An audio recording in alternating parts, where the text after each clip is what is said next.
আমরা এখন দাঁড়িয়ে আছি মিনিস্টার আর বিখ্যাত শিল্পপতি অপলা রায়ের বাড়ি রায় মেনশনের সামনে। এই সেই রায় মেনশন যেখানে অপলা রায়ের ক্ষমতা আর প্রাচুর্যের মহিমায় জল করছে। এখনো লেখা আছে এই বাড়ির সামনে রায় মেনশনের নাম।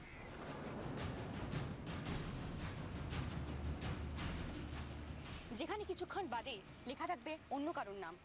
এটা সত্যি অবিশ্বাস্য। এই রায় মেনশনে এই রায় ফ্যামিলিরা আর থাকবেন না। এই রায় মেনশন আজ নিলাম হবে। এটা অবিশ্বাস্য, তবু এটাই সত্যি। এই বাড়ি নিলামের পিছনে সঠিক কি কারণ আছে তা এখনো অব্দি জানা যায়নি।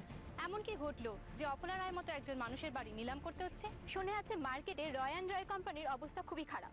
শেয়ার বাজারেও দাম পড়েছে, বাজারে প্রচুর ধার। রয় মেনশন নিলামের কারণে কি এইটাই আসল কারণ, নাকি এর পেছনে অন্য কোনো কারণও আছে?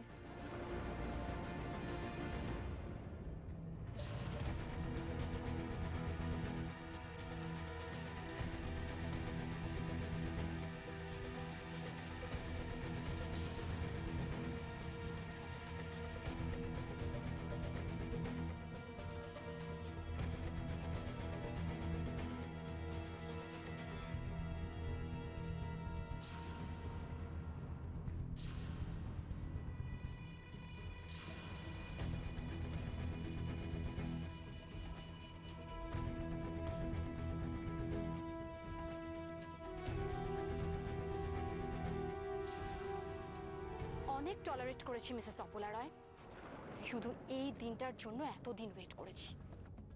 Today I am very happy. আরে না না রিতা, এত ওভার কনফিডেন্ট হয়েও না, এখনো অনেক কাজ বাকি আছে।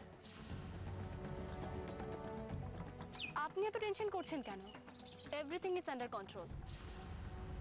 হ্যাঁ, কিন্তু অপলা রায় বাড়ি থেকে বেরোবে কখন? কাউকে তো দেখতে পাচ্ছি না। সব হয়ে যাবে, আপনি শুধু টেনশন করবেন না।